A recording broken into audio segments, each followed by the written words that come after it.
নিজের ভাই যখন দূরে থাকে তখন মনে হয় সব কিছু রান্না করে ওকে পাঠিয়ে দিই।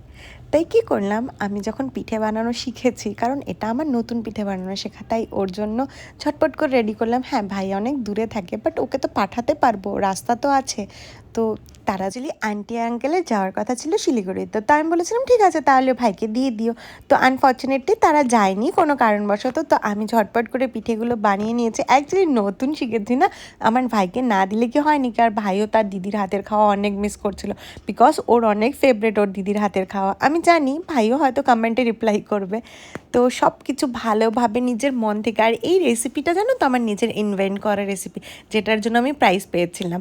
হেলদি ওয়েতে বানানো ছিল। তোমরা একবার ট্রাই করতে পারো, খুব আমার ভাই সবসময় আমাকে বলে আমি নাকি ও সেকেন্ড মম। সত্যি তো, আমি ওর বড় দিদি, আমি ওর মায়ের দায়িত্ব নিভাচ্ছি, কারণ আমাদের মা নেই, আমাকেই সব দায়িত্ব নিভাতে হবে। তাই ও যদি আমাকে মিস করে, তাহলে তো আমার দায়িত্ব না ওই মিসটা যাতে ও না করে সেই ব্যবস্থাটা করা। তাই যতই দূরে থাক না কেন, প্রত্যেকটা দিদির উচিত তার ভাইয়ের সঙ্গে সবসময় এরকম সম্পর্ক বজায় রাখা। আর আমার ভাই আমাকে খুব ভালোবাসে, আর আমি আমার ভাইকে ভীষণ ভীষণ ভীষণ ভালোবাসি।